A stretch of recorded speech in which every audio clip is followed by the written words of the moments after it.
पाकिस्तान वाकई सुधरेगा या फिर वही पुराना ड्रामा चलता रहेगा? As you may be aware, Operation Sindoor remains ongoing.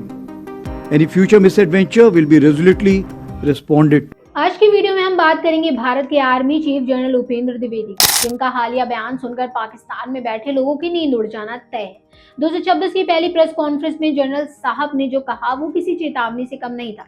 साफ शब्दों में मैसेज दे दिया गया है, हम सब देख रहे हैं और अगर हरकत हुई तो जवाब पहले से ज्यादा सख्त होगा।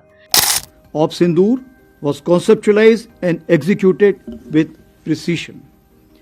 Through 22 minutes of initiation on 7th May and an orchestration that lasted 88 hours up to 10th May, the operation reset strategic assumptions by striking deep, dismantling terror infrastructure, and puncturing the long-standing nuclear rhetoric.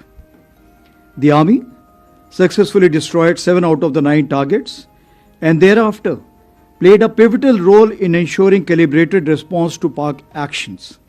General Upendra Dwivedi ने खुलासा किया कि इस वक्त भी 8 आतंकी training camp active हैं। इनमें से 2 इंटरनेशनल बॉर्डर के पास और 6 लाइन ऑफ कंट्रोल यानी LOC के आसपास चल रहे हैं। हर एक कैंप में करीब 100 से 150 आतंकी मौजूद हैं, यानी ये कोई छोटी मोटी गतिविधि नहीं बल्कि पूरी तरह से संगठित सिस्टम है। लेकिन फर्क ये है कि अब भारत की खुफिया एजेंसियां और सेना हर मूवमेंट पर 24/7 नजर रखे हुए हैं। आर्मी चीफ का मैसेज बिल्कुल क्लियर था, अगर इन कैंपों से किसी भी तरह का उकसाव हुआ तो भारत एक बार फिर करारा जवाब देगा और इस बार कोई रुकावट नहीं होगी। सीधे शब्दों में कहें तो पिछली कार्रवाई सिर्फ ट्रेलर थी, अगली बार फुल पिक्चर दिखाई जा सकती है।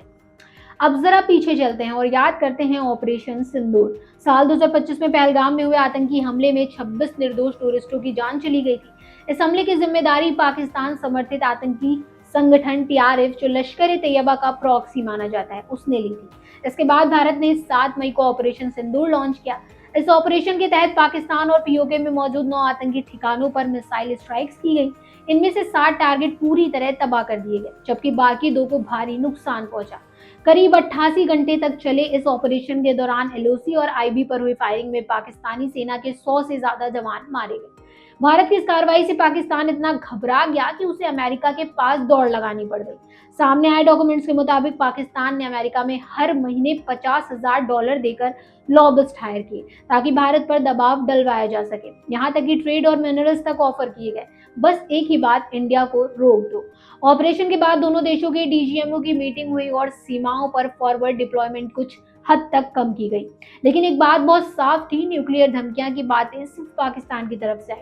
भारत की सेना ने कभी ऐसा कुछ नहीं कहा।